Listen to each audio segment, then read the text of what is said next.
Hello, good evening दोस्तों, नमस्कार। मैं दिलीप कुमार यादव। आप सभी लोगों का ऑप्टिमम एजुकेशन गाइडेंस पे स्वागत है। तो कल हमने कहाँ तक पढ़ लिया था, उसके आगे आज अपन पढ़ेंगे।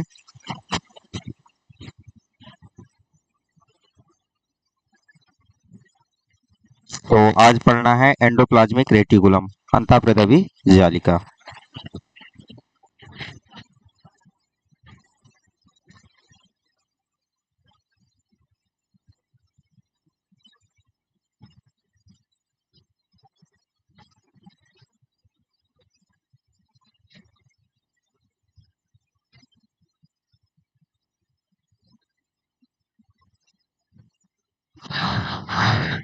तो स्टार्ट करते हैं।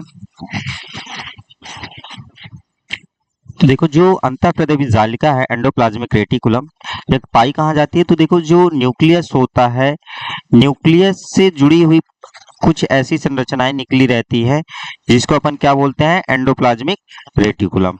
अब जो एंडोप्लाज्मिक रेटिकुलम है, इसकी खोज किसने किया था? तो 1945 में पोर्टर के द्वारा की गई थी। ठीक, किसने किया था? पोर्टर ने किया था। कब किया था? 1945 में।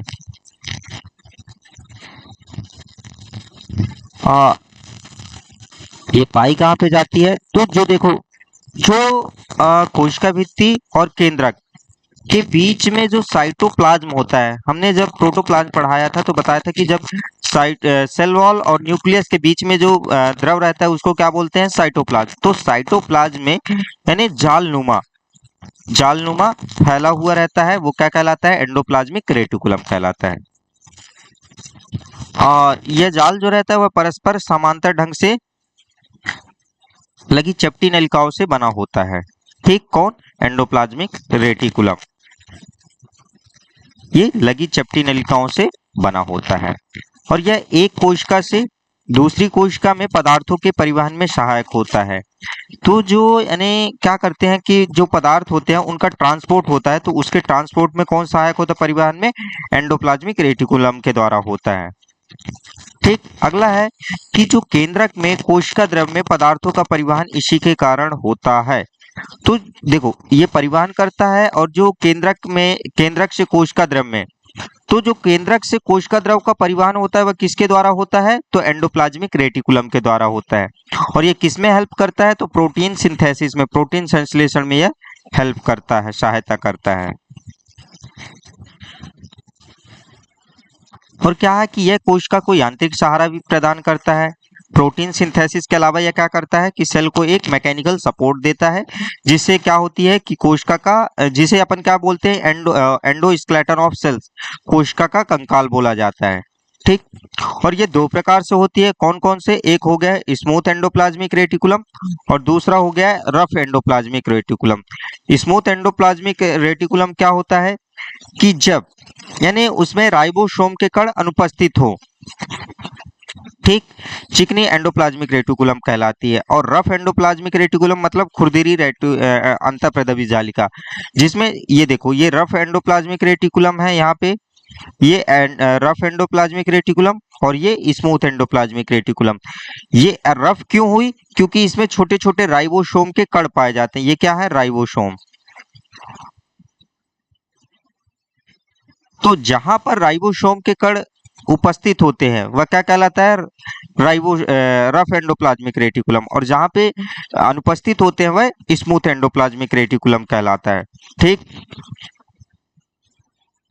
वीडियो को ज्यादा से ज्यादा शेयर कर दीजिए आप लोग, ताकि आपके दोस्त भाई लोग जुड़ जाएं इस पे, है ना। तो देखो, जो ये स्मूथ एंडोप्लाज्मिक रेटिकुलम है, तो स्मूथ एंडोप्लाज्मिक रेटिकुलम में राइबोसोम के कण नहीं पाए जाते हैं। कैसे होते हैं? अनुपस्थित होते हैं, जिसकी वजह से वह कैसी होती है? चिकनी होती है, जिसको अपन क्या बोलते हैं? Smooth endoplasmic reticulum. और ये किसका संश्लेषण करती है? तो ये लिपिड का, ग्लाइकोजन का एवं स्टेरॉइड के संश्लेषण में भाग लेती है। अगर क्वेश्चन पूछ ले कि स्मूथ एंडोप्लाज्मिक रेटिकुलम किसका संश्लेषण करती है, तो किसका किसका? लिपिड का, ग्लाइकोजन का और स्टेरॉइड का। और रफ एंडोप्लाज्मिक रेटिकुलम जैसा मैंने पहले बताया कि रफ एंडोप्लाज्मिक रेटिकुलम मतलब कि जिसमें राइबोसोम के कण पाए जाते हैं। और ये किसका संश्लेषण करती है? तो यह प्रोटीन सिंथेसिस करती है, प्रोटीन संश्लेषण में भाग लेती है। ठीक, तो यहां तक क्लियर हुआ, समझ में आया आप लोगों को? अगला है गोल्गी बॉडी। गोल्गी बॉडी तो इसकी खोज किसने किया था? तो जो गोल्गी बॉडी है इसकी खोज किया था कैमिलो गोल्गी ने। किसने किया था? कैमिलो गोल्गी ने। कब किया था? 1898 में किया था। और जो बेकर है, बेकर ने इसे क्या नाम दिया था? तो बेकर ने इसे लाइपोकॉन्डिया नाम दिया था। कभी पूछ ले कि गोल्गी बॉडी को और किस नाम से जानते हैं, तो लाइपोकॉन्डिया के नाम से भी जाना जाता है। और इसको प्लांट में क्या बोला जाता है? तो प्लांट में इसको डिक्टियोसोम्स के नाम से जाना जाता है। ठीक, और इसका निर्माण कैसे होता है? तो इसका निर्माण लिपिड एवं प्रोटीन से होता है। और ये गोल्गी बॉडी का स्ट्रक्चर है। ठीक, तो गोल्गी बॉडी कैसे होता है? तो ऐसे होता है। देखो, ये प्रत्येक गोल्गी काय या गोल्गी बॉडी में 4 से 10 चपटी थैली रचना मिलती है, जिसका सिर कैसा हुआ होता है? फूला होता है। उसे क्या कहते हैं? सिस्टर्नी कहते हैं। देखो, ये सिस्टर्नी यहाँ पे दिख रहा है। ये देखो, ये सिर कैसे हुए हैं? फूले हुए हैं। तो इसको क्या बोलते हैं? सिस्टर्नी कहा जाता है। ठीक, मैं जूम करके दिखा देता हूँ। ये यहाँ पे देखो, ये कैसा है कि पूरा फूला हुआ है।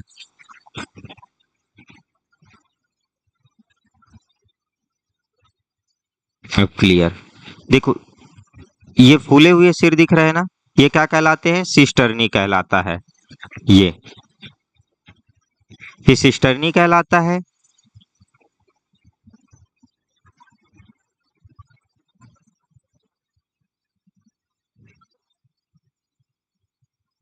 और सिस्टर्नी के पास छोटी छोटी जो गोलाकार रचना पाई जाती है उसे क्या बोलते हैं? वेसिकल बोला जाता है। ये छोटी छोटी संरचनाएं हैं। कौन सी? ये देखो, ये छोटी छोटी संरचनाएं, इनको क्या बोला जाता है? वेसिकल बोला जाता है। ठीक,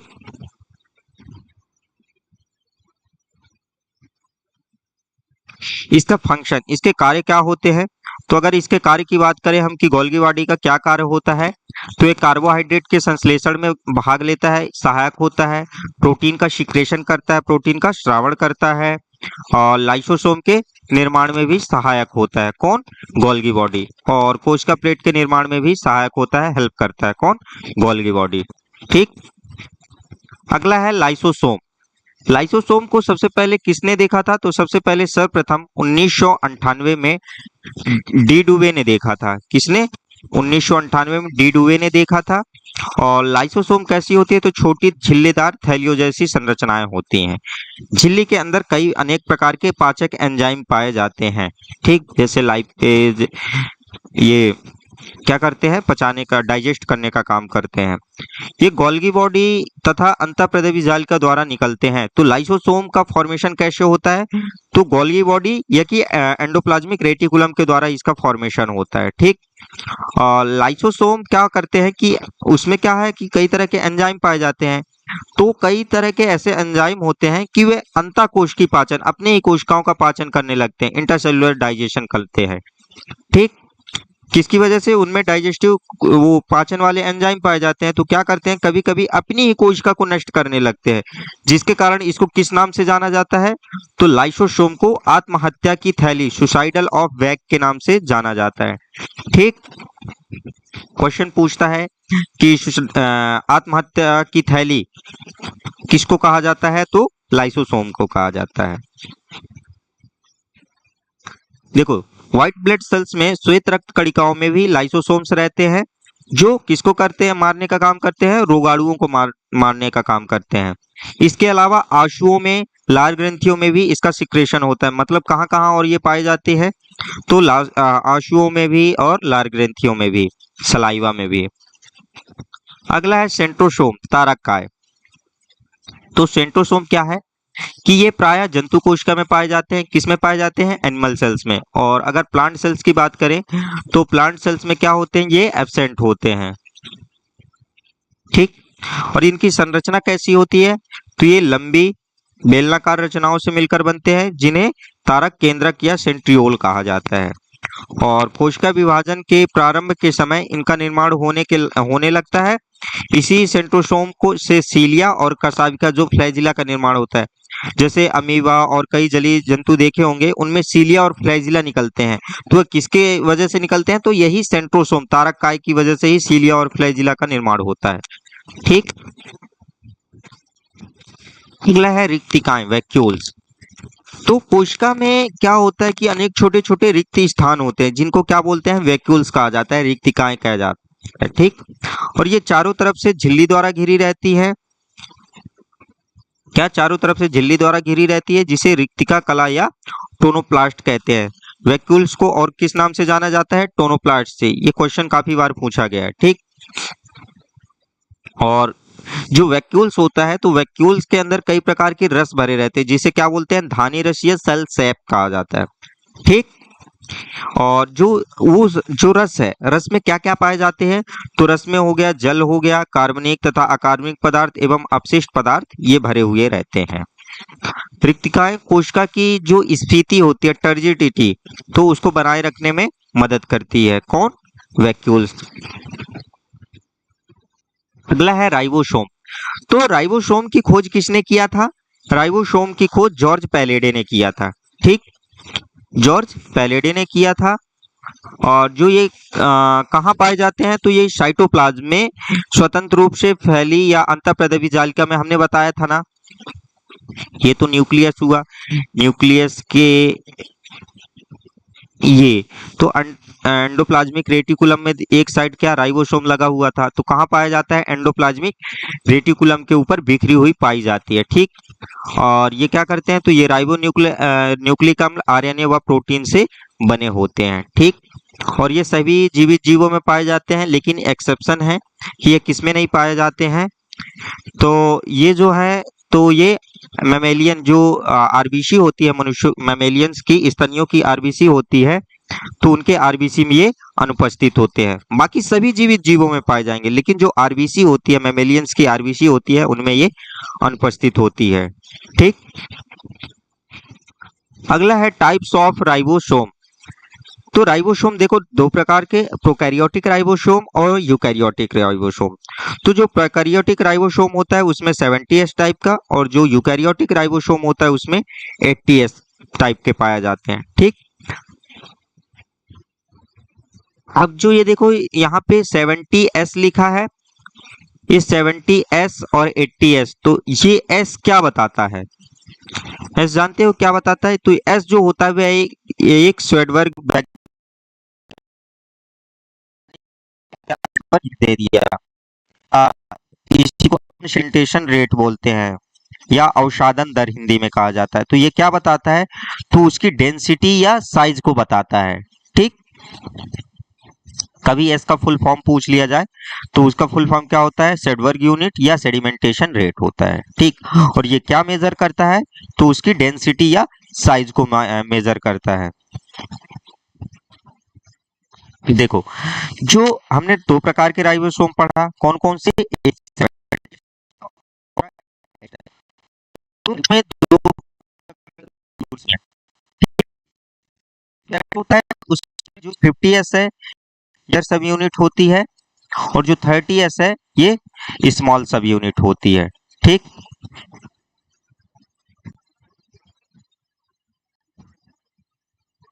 ये लार्जर सब यूनिट है, और ये 30S जो है ये स्मॉल सब यूनिट है। ठीक, तो 50S और 30S मिलके क्या बनाते हैं, 70S, और जो 80S होता है ये 60S और 40 मिला के क्या बनाते हैं, 80S बनाते हैं। देखो ये हो गया लार्जर सब यूनिट्स,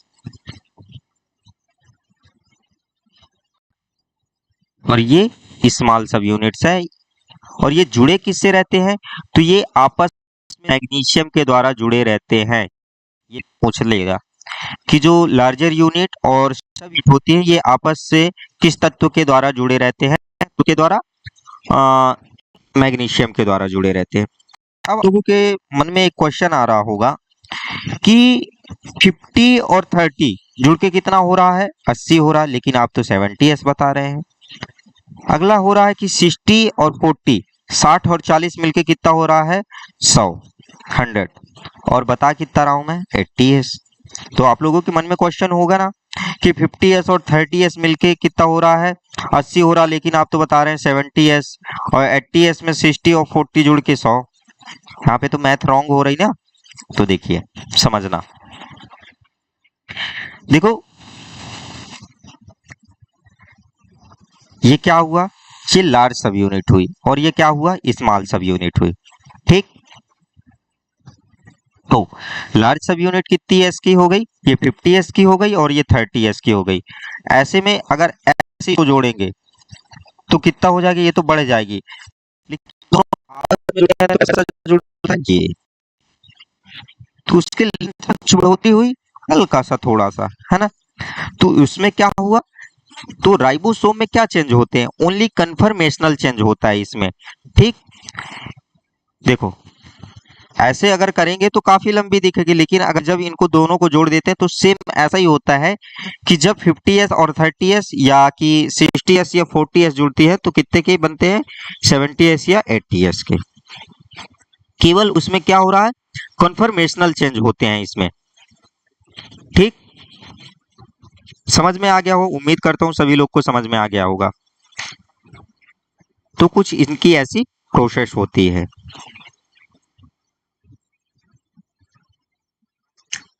अब अगर हम बात करें केमिकल कंपोजिशन की, तो जो 80s का राइबोसोम होता है, 80s राइबोसोम, इसमें 40% राइबोसोमल आरएनए और 60% प्रोटीन्स होता है। ठीक, अगर 70s राइबोसोम की बात करें तो इसमें 60% राइबोसोमल आरएनए और 40% प्रोटीन होता है। जो 60s राइबोसोम है तो उसमें राइबोसोमल आरएनए 5s और 5.8s ये पाए जाते हैं। ठीक, और 50s की बात करें तो 50s में आरएनए और 30s आरएनए पाया जाता है। 40s में आरएनए और 18s पाए जाते हैं, और 30s में बात करें तो आरएनए और 16s आरएनए पाया जाता है। ठीक, ये रहा इनका कंपोजिशन।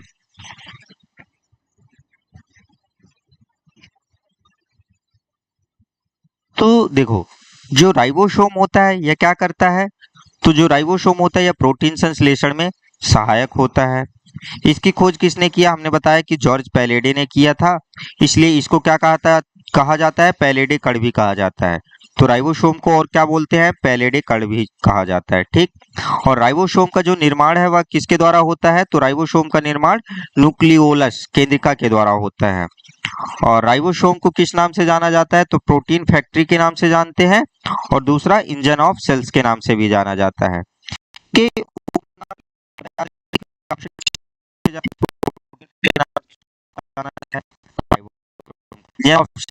से क्यों जाना जाता है राइबोसोम को, सुसाइडल ऑफ बैग, आत्महत्या की तारीख किसको जाना जाता है, तो लाइसोसोम। किचन ऑफ सेल्स, कोशिकाओं का रसोई घर किसको बोला जाता है,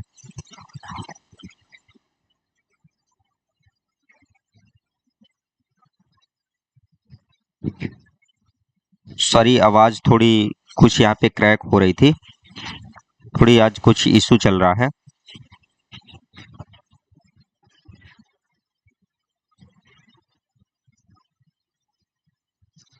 तो देखो मैं बता देता हूँ कि जो राइबोसोम है, राइबोसोम को किस किस नाम से जाने जाते हैं, तो प्रोटीन फैक्ट्री के नाम से और इंजन ऑफ सेल्स के नाम से भी जाना जाता है। ठीक, वैसे ही सेम अगर हम बात करें कि आत्महत्या की थैली या सुसाइडल ऑफ बैग, तो किसको जानते हैं, तो लाइसोसोम को उस नाम से। तो लाइसोसोम को किस नाम से जानते हैं, सुसाइडल ऑफ बैग या आत्महत्या की थैली से। राइबोसोम को प्रोटीन की फैक्ट्री या इंजन ऑफ सेल्स, और किचन ऑफ सेल्स, कोशिकाओं का रसोई घर किसको बोलते हैं, आप लोग कमेंट करके बताइए। मैंने कल बताया था, जो कल की क्लास देखा होगा उससे बन जाएगा।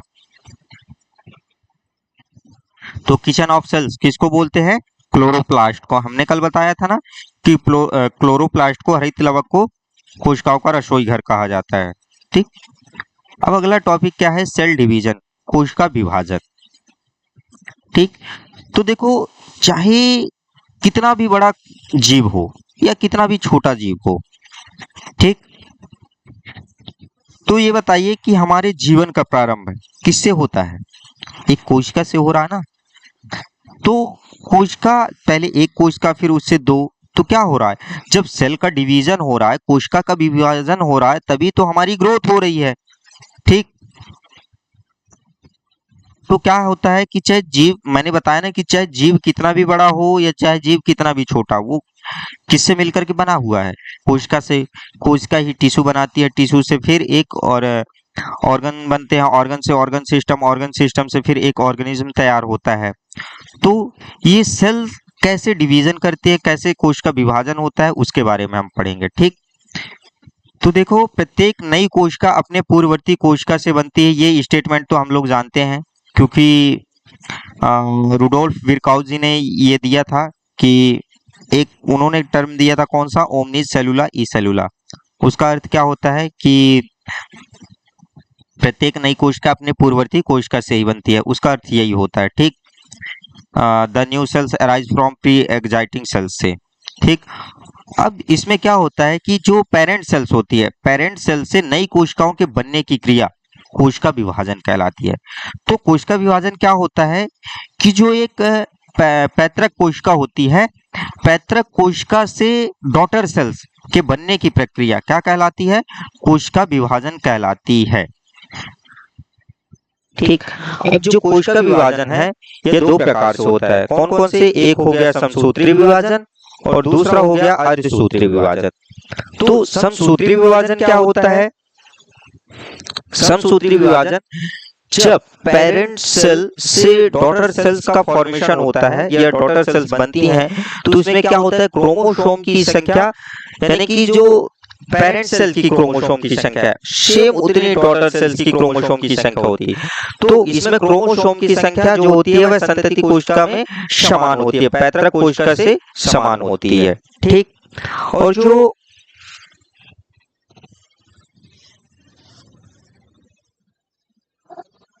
अर्धसूत्री विभाजन है, तो अर्धसूत्री विभाजन में क्या होता है कि इसमें जो कोशिकाओं की संख्या है वह पेरेंट सेल से, पेरेंट सेल में जो क्रोमोसोम की संख्या है और डॉटर सेल में जो क्रोमोसोम की संख्या, तो डॉटर सेल में क्या हो जाती है, पेरेंट सेल से आधी हो जाती है। ठीक,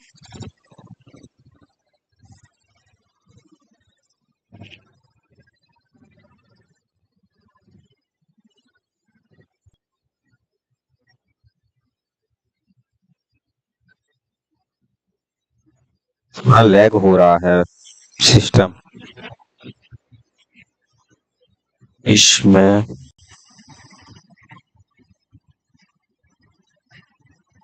क्रोमोसोम की संख्या, इसमें क्रोमोसोम की संख्या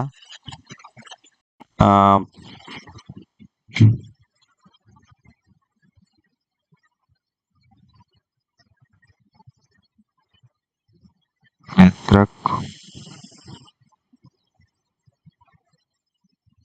कोशिका, या इसमें क्रोमोसोम की संख्या संतति कोशिका में समान होती है, ऐसा लिख देते हैं। क्रोमोसोम की संख्या संतति कोशिका में समान होती है, मतलब 2n है तो 2n ही रहती है। ठीक, इसमें यानी डिवाइड नहीं होती। और इसमें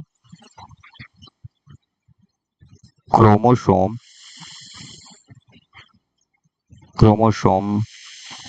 की संख्या संतति कोशिका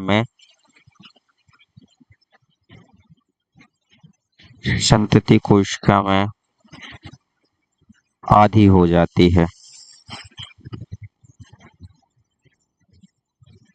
आधी हो जाती है। आवाज क्लियर आ रही है मेरी क्या? ठीक, आधी हो जाती है। पढ़ेंगे हम कि समसूत्री विभाजन, माइटोसिस। तो समसूत्री विभाजन क्या होता है? तो सबसे पहले समसूत्री विभाजन की खोज किसने किया था? तो इसकी खोज किसने किया था? तो डब्ल्यू फ्लेमिंग ने किया था। डब्ल्यू फ्लेमिंग ने किया था, कब किया था? 1882 में किया था। ठीक।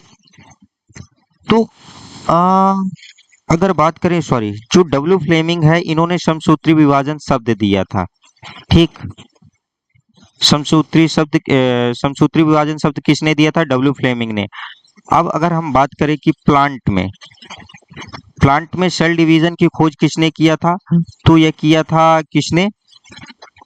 डब्ल्यू फ्लेमिंग ने। और अगर नहीं, एनिमल में, जंतुओं में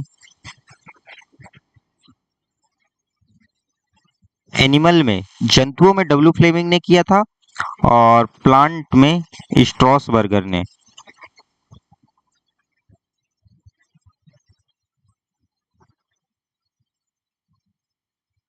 स्ट्रॉसबर्गर ने। ठीक।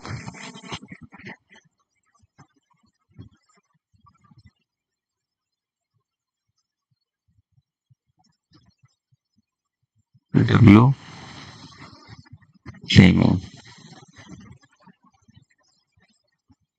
डब्ल्यू फ्लेमिंग ने किया था।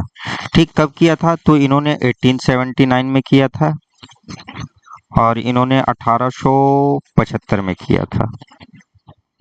ठीक। तो समसूत्री विभाजन समझ गए हैं आप लोग कि समसूत्री विभाजन क्या होता है?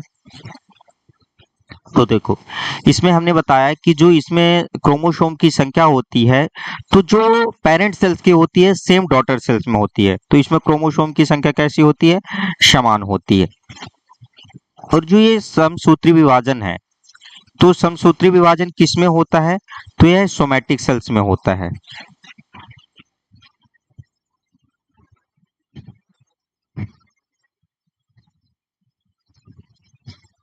सोमैटिक सेल्स मतलब कायिक कोशिका में।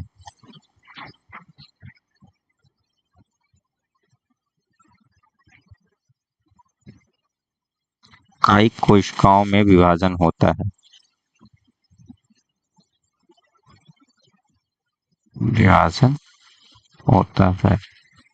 ठीक। तो किस में होता है? सोमैटिक सेल्स में, कायिक कोशिकाओं में विभाजन होता है। समसूत्री विभाजन जो होता है कायिक कोशिकाओं में। तो जो समसूत्री विभाजन है, तो समसूत्री विभाजन के द्वारा क्या होता है कि इसमें सेल की वृद्धि होता है, मतलब सेल की द्विगुणन होता है, गुणन होता है, डुप्लीकेशन होता है। और जिससे क्या होता है कि जब सेल की वृद्धि होती है, तो हमारी ग्रोथ होती है, हमारी वृद्धि होती है, हमारे शरीर की वृद्धि होती है, विकास होता है। और जो घाव रहते हैं ना, तो घाव को भरने के लिए कौन सा डिवीजन होता है? तो कौन सा सेल डिवीजन होता है? तो समसूत्री विभाजन होता है। ठीक। हमारे शरीर की ग्रोथ के लिए, वृद्धि के लिए, मरम्मत के लिए कौन सा विभाजन होता है? तो समसूत्री विभाजन होता है। अब जो समसूत्री विभाजन होता है, ये दो प्रकार से होता है। कौन कौन से? तो देखो, सबसे पहले होता है क्या? पहला होता है केंद्रक विभाजन।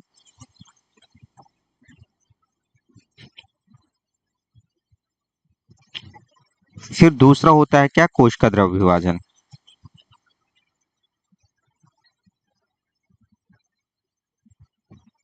कोशिका द्रव विभाजन। ठीक। इसको बोलते हैं कैरियोकाइनेसिस। कैरियोकाइनेसिस। और ये साइटोकाइनेसिस। अब देखो, जो कैरियोकाइनेसिस होता है, कैरियोकाइनेसिस ये कितने उसमें रहता है? तो चार भागों में डिवाइड रहता है, चार अवस्थाओं में होता है। कौन कौन से? तो देखो, प्रोफेज, फेज, मेटाफेज,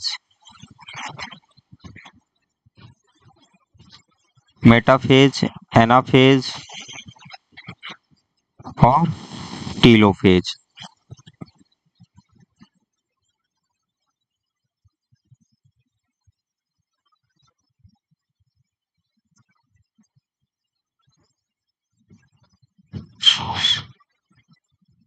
पीएच, इसको बोलते हैं पूर्वावस्था,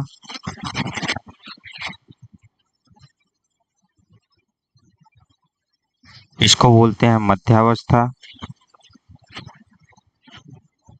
और एनाफेज को बोलते हैं क्या, प्रोफेज, है ना।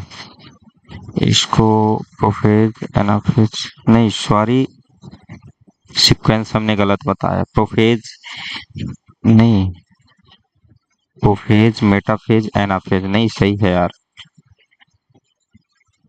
पश्चावस्था, पश्चावस्था, और इसको अंत्यावस्था, अंत्यावस्था। ठीक, प्रोफेज, मेटाफेज, एनाफेज और टीलोफेज। तो अब समझते हैं कि प्रोफेज क्या होता है, एनाफेज क्या होता है और टीलोफेज क्या होता है। देखो, प्रोफेज के पहले भी, इन सभी क्रियाओं के पहले क्या होता है, इंटरफेज होता है। इंटरफेज मतलब यानी कि प्रिपरेशन फेज भी इसको बोलते हैं। ये लगभग 95% होता है। कितना होता है, 95% होता है। ठीक, उसके बाद जो 5% बचा, तो 5% में प्रोफेज, मेटाफेज, एनाफेज, टीलोफेज होता है। तो देखो, सबसे पहले प्रोफेज यानी कि वही है कि पूर्वावस्था प्रोफेज के यानी कि शुरू होने से पहले कोशिका विरामावस्था में रहती है, जिसको क्या बोलते हैं, इंटरफेज कहते हैं। इसी को प्रिपरेशन स्टेज भी बोलते हैं, प्रिपरेटरी स्टेज। ठीक, तो प्रोफेज क्या होता है, तो यह समसूत्री विभाजन की सबसे लंबी व सर्वाधिक सक्रिय अवस्था होती है। कैसी होती है, तो समसूत्री विभाजन की सबसे लंबी व सर्वाधिक सक्रिय अवस्था है। पूर्वावस्था में जो क्रोमोसोम होते हैं वह कैसे होते हैं, छोटे छोटे और मोटे हो जाते हैं। देखो, इसमें क्या है, इंटरफेज में यानी कि क्रोमोसोम पहले यानी धागे के रूप में पड़े रहते हैं, लेकिन जैसे ही प्रोफेज में आता है तो ये क्या होते हैं, ये छोटे छोटे हो जाते हैं और छोटे मोटे होकर के क्रोमोसोम के रूप में दिखने लगते हैं। ठीक, क्रोमोसोम, प्रत्येक क्रोमोसोम में 2 क्रोमैटिड्स में विभाजित हो जाते हैं। अभी हमने वहां पे दिखाया ना कि ये क्या होते हैं, 2 क्रोमैटिड्स में डिवाइड हो जाते हैं। और ये जो क्रोमैटिड्स रहते हैं ये किसके द्वारा, यानी कि सेंट्रोमेयर द्वारा एक दूसरे से सटे हुए रहते हैं। कौन, क्रोमैटिड्स। और पूर्वावस्था के अंत में केंद्रक झिल्ली तथा केंद्रिका धीरे धीरे समाप्त हो जाती है। तो क्या होती है, जो न्यूक्लियर मेम्ब्रेन होती है, प्रोफेज में क्या होता है कि जो न्यूक्लियर मेम्ब्रेन होती है वह धीरे धीरे समाप्त होने लगती है और स्पेंडल फाइबर का निर्माण शुरू हो जाता है।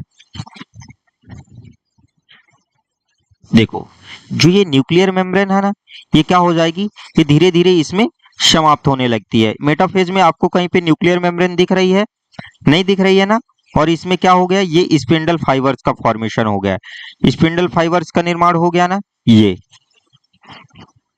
और इसमें ये जो न्यूक्लियस न्यूक्लियोल या उसको हम न्यूक्लियर मेम्ब्रेन कहें, तो ये क्या हो जाती है कि समाप्त होने लगती है। फिर आता है क्या, मेटाफेज। तो मेटाफेज क्या होता है, इसमें क्रोमोसोम जो होते हैं वह स्पष्ट रूप से दिखाई देने लगते हैं। ठीक, और क्रोमोसोम जो होते हैं मध्य रेखा इक्वेटर पर चले जाते हैं तथा सेंट्रोमेयर के द्वारा ये स्पेंडल फाइबर्स के द्वारा जुड़ जाते हैं। ठीक, प्रत्येक क्रोमोसोम में 2 क्रोमैटिड्स तथा एक सेंट्रोमियर होते हैं। तो प्रत्येक क्रोमोसोम में कितने क्रोमैटिड्स होते हैं, तो 2 क्रोमैटिड्स और एक सेंट्रोमियर होता है। और अगर क्वेश्चन ये भी पूछा जाता है कि क्रोमोसोम के अध्ययन की सबसे अच्छी अवस्था कौन सी होती है, तो वह कौन सी होती है, मेटाफेज होती है। क्यों, क्योंकि इसमें जो क्रोमोसोम होते हैं वह स्पष्ट रूप से दिखाई देते हैं, स्पष्ट रूप से दिखाई देते हैं, जिससे इनका अध्ययन किया जा सकता है। ठीक, अगला है एनाफेज। इसी को अंतरावस्था या पश्चावस्था या उत्तरावस्था कहा जाता है। ठीक, इसमें क्या होते हैं, इसमें सेंट्रोमेयर 2 टुकड़ों में विभाजित हो जाता है। जो एक ये सेंट्रोमियर मध्यावस्था में है, ये क्या होता है, 2 टुकड़ों में डिवाइड हो जाता है। और इसके बाद क्या होता है कि स्पेंडल फाइबर के खिंचाव के कारण जो क्रोमेटिड्स रहते हैं, यानी कि जब उसमें खिंचाव होगा तो वे क्या करेंगे, दोनों यानी विपरीत ध्रुवों की ओर चले जाते हैं। ठीक, यहाँ पे देखिए ये ये क्या करते हैं, यहाँ पे देखिए कि ये दोनों यानी इनमें क्या होने लगता है, खिंचाव होने लगता है, जिसकी वजह से क्या दोनों विपरीत ध्रुवों की ओर जाने लगते हैं। ठीक,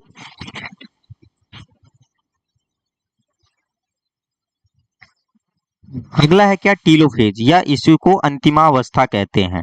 तो टीलोफेज में क्या होता है, यह पूर्वावस्था के लगभग विपरीत होती है। तो जो प्रोफेज होता है, प्रोफेज के जस्ट अपोजिट होती है, कौन, टीलोफेज। प्रत्येक ध्रुव पर क्या हो जाता है, उसमें क्या हो रहा था, जो न्यूक्लियर मेम्ब्रेन हो रही थी उसको यानी धीरे धीरे समाप्त हो रही है, इसमें क्या हो रहा है उसके जस्ट विपरीत, कि न्यूक्लियर मेम्ब्रेन क्या हो रही है, उसका निर्माण होने लगता है, जो क्रोमोसोम को घेर लेते हैं। ठीक, और स्पंडल फाइबर्स क्या होते हैं, इसमें विलुप्त हो जाते हैं और केंद्रिका न्यूक्लियोलस दिखाई देने लगती है। और फिर क्या होता है, क्रोमोसोम जो होते हैं वह धागेनुमा संरचना में परिवर्तित हो जाते हैं। इसके अगर फिर उसके बाद क्या होता है, साइटोकाइनेसिस, कोशिका द्रव का विभाजन। तो इसके इस अवस्था में क्या होता है, कोशिका द्रव का विभाजन होता है, साइटोप्लाज्म का विभाजन होता है। तो प्रत्येक कोशिका के हिस्से में क्या चले जाते हैं, कि न्यूक्लियस चला जाता है। ठीक,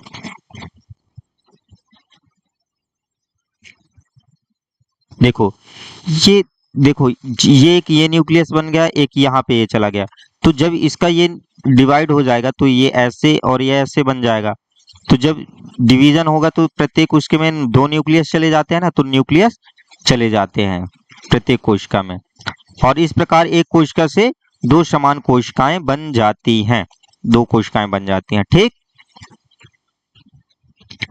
अगला है समसूत्री विभाजन का महत्व, इंपॉर्टेंस ऑफ माइटोसिस। तो कोशिका विभाजन यानी जो समसूत्री विभाजन है उसका क्या क्या महत्व होता है।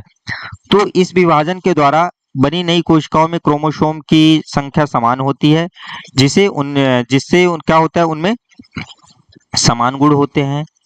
इस विभाजन के द्वारा जीवों में क्या होती है, वृद्धि होती है। अगर अगर कोई लंबाई में बढ़ रहा है, कोई मोटाई में बढ़ रहा है, तो किसकी वजह से होता है, जब सोमैटिक सेल्स का विभाजन होता है तभी तो उसकी सेलों में वृद्धि होती है। ठीक, जिसके कारण क्या हो रहा है, उसका विकास हो रहा है, वृद्धि हो रही है। रीजनरेशन और घावों का भरना इसी विभाजन द्वारा होता है। हमने पहले ही बताया था कि घावों को जो भरते हैं, रिपेयर होता है, वो किसके द्वारा होता है, तो सोमैटिक सेल्स डिवीजन के द्वारा ही होता है। इस कोश की एक कोश की जीवों में अलैंगिक प्रजनन, एसेक्सुअल रिप्रोडक्शन इसी विभाजन द्वारा होता है। तो जो एक कोश की जीव होते हैं, यूनिसेल्युलर जीव, तो उनमें क्या होता है, एसेक्सुअल रिप्रोडक्शन पाया जाता है। तो एसेक्सुअल रिप्रोडक्शन जो होता है वह किसके द्वारा होता है, में जो डिवीजन होता है वह किसके द्वारा होता है, तो समसूत्री विभाजन के द्वारा होता है, माइटोसिस के द्वारा। अब पढ़ेंगे हम क्या, अर्धसूत्री विभाजन, मियोसिस। तो मियोसिस की खोज किसने किया था, तो इसकी खोज किया था फॉर्मर एवं म्यूरे ने, फॉर्मर एवं मूरे ने।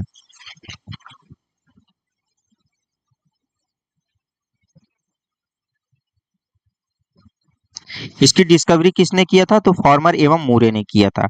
ठीक, और जो ये सबसे पहले हमने क्या बताया था सोमैटिक सेल्स में, सॉरी समसूत्री विभाजन में, कि वह कहाँ हो रहा था, कि सोमैटिक सेल्स में, काई कोशिकाओं में। और ये कहाँ होता है, तो ये जनन अंगों में होता है, रिप्रोडक्टिव उसमें होता है। ठीक,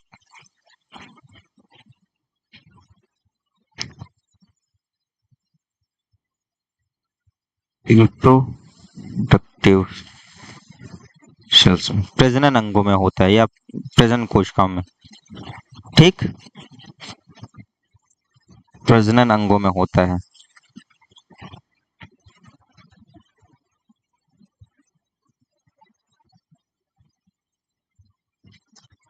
तो अर्धसूत्री विभाजन क्या होता है, कि अर्धसूत्री विभाजन में जो पैतृक कोशिका से जो संतति कोशिका बनती हैं, तो संतति कोशिकाओं में क्रोमोसोम की संख्या उससे आधी हो जाती है। ठीक, क्यों, क्योंकि इसमें क्या होता है कि एक कोशिका से चार कोशिकाओं का निर्माण होता है। ठीक, अब इसमें कितने प्रकार का डिवीजन पाया जाता है, तो इसमें जो अर्धसूत्री होता है, तो अर्धसूत्री विभाजन में दो प्रकार का विभाजन होता है, कौन कौन से,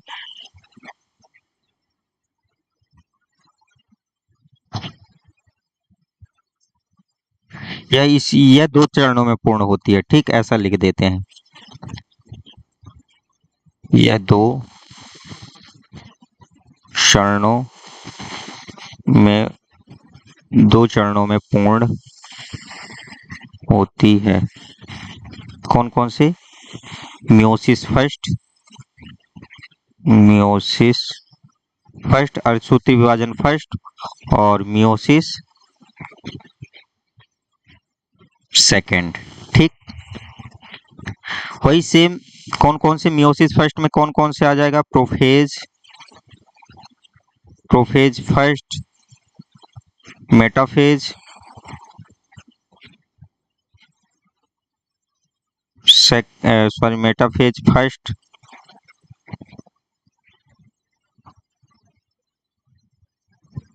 anaphase first, telophase first.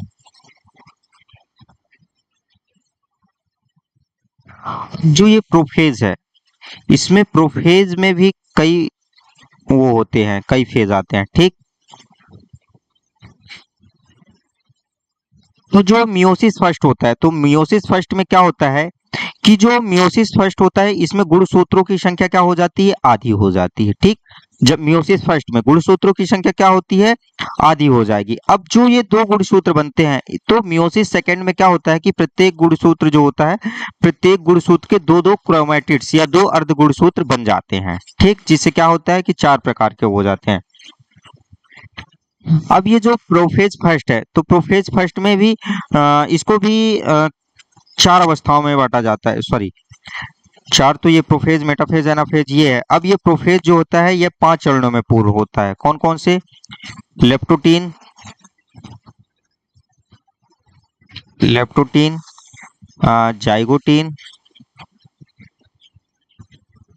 Leptotene, zygotene, pectin, pachytene, diplotene और डाइकाइनेसिस।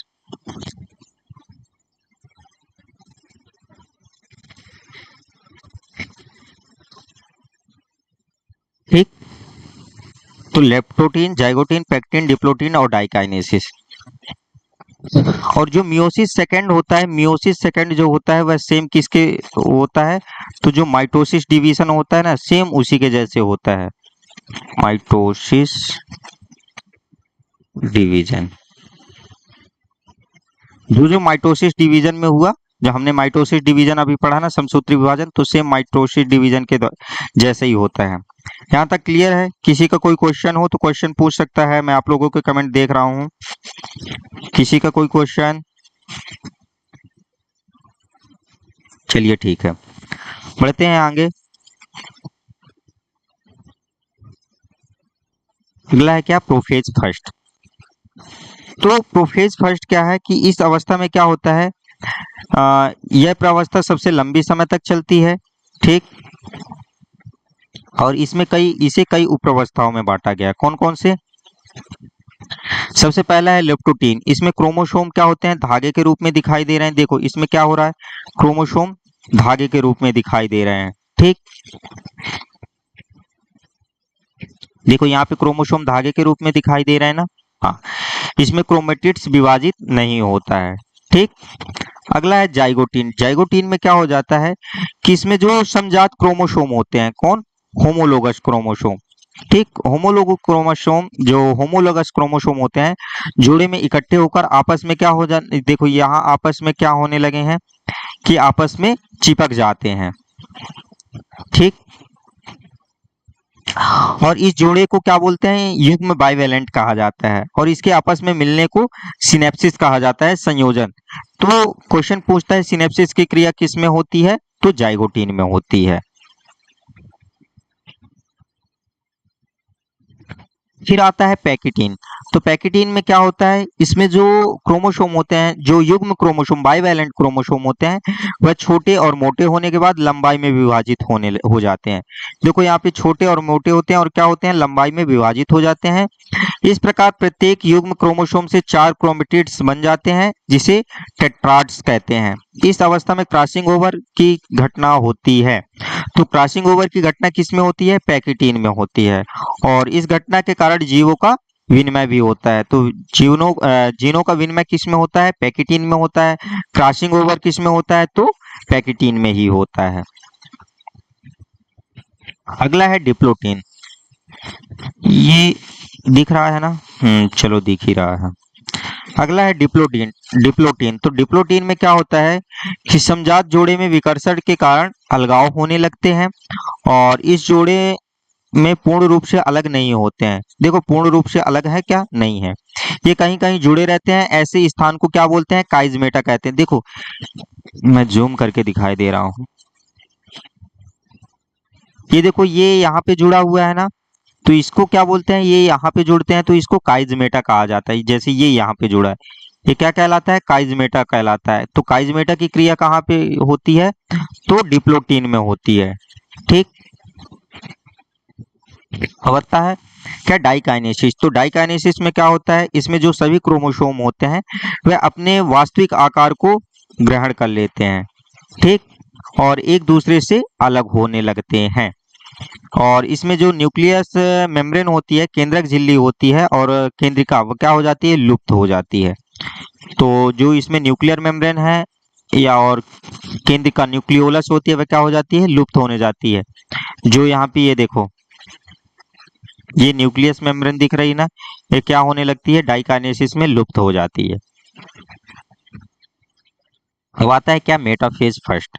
तो फेज फर्स्ट के बाद क्या आता है, मेटाफेज फर्स्ट। तो इसमें जो सभी बाइवैलेंट क्रोमोसोम, जो युग्म क्रोमोसोम है वह कहाँ आ जाते हैं, मध्यरेखा पर आ जाते हैं और इनके जो सेंट्रोमियर स्पेंडल हैं वो कहाँ आते हैं, स्पाइंडल में चिपक जाते हैं। ठीक, फिर आता है एनाफेज फर्स्ट। तो इसमें क्या होता है, इसमें जो बाइवैलेंट क्रोमोसोम में क्या होने लगता है, विकर्षण होने लगता है। क्यों, क्योंकि जो स्पेंडल है वो वो क्या होता है, जो वह नष्ट होने लगते हैं, यानी गायब होने लगते हैं। तो जिससे क्या होते हैं, ये क्या होते हैं, विपरीत ध्रुवों की ओर जाने लगते हैं। ठीक, अगला आता है टीलोफेज फर्स्ट, अंतिम अवस्था। तो इसमें क्या होता है, प्रत्येक ध्रुव पर जो क्रोमोसोम से चौतरफा केंद्रक झिल्ली का निर्माण होने लगता है। हमने जस्ट मियोसिस माइटोसिस में पढ़ा था ना टीलोफेज, तो वैसे ही सबसे पहले प्रोफेज में तो गायब होती है, फिर टीलोफेज में बनने लगती है। और फिर क्या होता है कि कोशिका द्रव विभाजित होती है, जिससे नई दो कोशिकाएं बन जाती हैं और इसमें जनन कोशिका की तुलना में क्रोमोसोम की संख्या क्या हो जाता है, तो आधी हो जाती है। ठीक, अब पढ़ेंगे कि इम्पोर्टेंस ऑफ मियोसिस, अर्धसूत्री विभाजन का महत्व। तो अर्धसूत्री का विभाजन का महत्व क्या क्या होता है, तो अर्धसूत्री विभाजन के फलस्वरूप एक जनन कोशिका से कितनी कोशिकाएं बनती हैं, तो 4 डॉटर सेल्स बनती हैं। ठीक, और इस विभाजन के फलस्वरूप गैमेट्स का निर्माण होता है। तो गैमेट्स का निर्माण किसके फलस्वरूप होता है, तो मियोसिस डिवीजन के द्वारा। ठीक, और इस विभाजन के द्वारा जो आनुवांशिक पदार्थों की अदला बदली होती है, तो मियोसिस के द्वारा ये होती है। तो जो जेनेटिक चेंजेस होते हैं ना, तो किसके विभाजन के स्वरूप होता है, तो मियोसिस डिवीजन। और इसके कारण जीवों में विभिन्नताएं भी आती हैं। तो जीवों में विभिन्नताएं किसके द्वारा आती हैं, तो जब मियोसिस डिवीजन होता है उसी के द्वारा ही आती हैं। यहाँ पे क्लास खत्म हो गई, क्योंकि देखो जो अपन अगर हम मियोसिस सेकेंड